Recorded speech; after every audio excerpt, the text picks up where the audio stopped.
દોડો દોડો દોડો નવી સ્કીમ જાહેર થઈ વધુ બાળકો પેદા કરો અને હજારો રૂપિયા રોકડા લઈ જાઓ। નમસ્કાર દર્શક મિત્રો, ગુજરાત વંદનમાં આપ સૌનું સ્વાગત છે। આંધ્રપ્રદેશના ટેકનોસેવી સીએમ ચંદ્રબાબુ નાયડુના ટેકાથી કેન્દ્રમાં મોદીની સરકાર ટકેલી છે। એક બીજો ટેકો આપનાર નીતિશ કુમાર છે, પણ તેઓ હવે નામ શેષ થઈ રહ્યા છે, છતાં ટેકો કેમ ચાલુ રાખ્યો એ તો તેમનો વિષય છે। પણ નાયડુ માટે હાલમાં રસનો અને ચિંતાનો વિષય એ છે કે આંધ્રમાં ઘટતી જતી વસ્તીમાં વધારો કરવા શું કરવું જોઈએ। તેમને ચિંતા છે કે જો આંધ્રમાં વસ્તી નહીં વધે તો રાજકીય સીમાંકનમાં આંધ્રપ્રદેશનું સંસદમાં પ્રતિનિધિત્વ ઘટી જશે અને જેમની વસ્તી વધારે છે તે રાજ્યો ફાવી જશે। સુશિક્ષિત સીએમ નાયડુએ વસ્તી વધારવા માટેની એક સરસ મજાની સ્કીમ બહાર પાડી છે। વધુ બાળકો પેદા કરો અને હજારો રૂપિયા લઈ જાઓ। ના હો, આ કાંઈ એપ્રિલ ફૂલ નથી, પણ ચંદ્રબાબુએ સમજી વિચારીને વસ્તી વધારવા માટેની એક રોકડ સહાય સ્કીમમાં એવું જાહેર કર્યું છે કે જો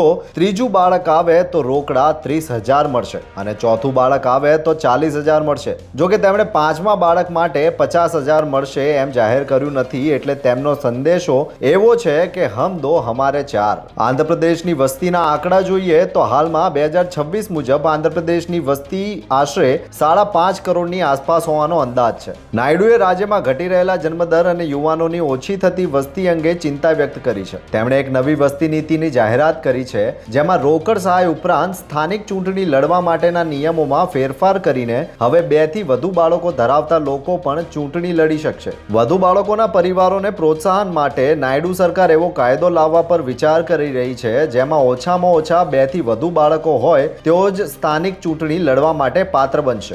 એટલે કે જેમણે ચૂંટણી લડવી હોય તો ઓછામાં ઓછા 2 બાળકો તો પેદા કરવા જ પડે। વધુ બાળકો ધરાવતા પરિવારોને આર્થિક સહાય, સબસિડી અને અન્ય સરકારી યોજનાઓમાં વિશેષ લાભો આપવા માટેની સ્કીમ પર સરકાર હાલમાં કામ કરી રહી છે। યાદ રહે કે ગુજરાતમાં પણ સ્થાનિક ચૂંટણી લડવા 2 કરતાં વધુ બાળકો પર પ્રતિબંધ છે। 3 સંતાનો ધરાવનારાઓને ચૂંટણીની ટિકિટ મળતી નથી। તેના કારણે ગુજરાતમાં રાજકીય પક્ષોમાં ટિકિટ વાંચુ કાર્યકરો 2 થી અટકી જાય છે અને ત્રીજા સંતાનને લાવતા નથી, જેને એક રીતે પરિવાર નિયોજન જ કહી શકાય। તેથી ગુજરાતને પણ આંધ્રપ્રદેશની જેમ 2 બાળકો વાળાને જ ચૂંટણીની ટિકિટ આપવાના નિયમમાં ફેરફાર કરવો જોઈએ અને 4 કે તેના કરતાં વધારે સંતાનો વાળાને ટિકિટ નહીં મળે એવો સુધારો કરવો જોઈએ। આંધ્રપ્રદેશમાં આવું કેમ કરવામાં આવી રહ્યું છે એવા સવાલનો જવાબ અને અન્ય હકીકત એવી પણ છે કે દક્ષિણ ભારતના રાજ્યો અને ખાસ કરીને આંધ્રપ્રદેશમાં જન્મદર ઘટીને 1.5ની આસપાસ પહોંચી ગયો છે, જે વસ્તી સંતુલન જાળવી રાખવા માટે જરૂરી 2.1ના દર કરતા ઘણો ઓછો છે।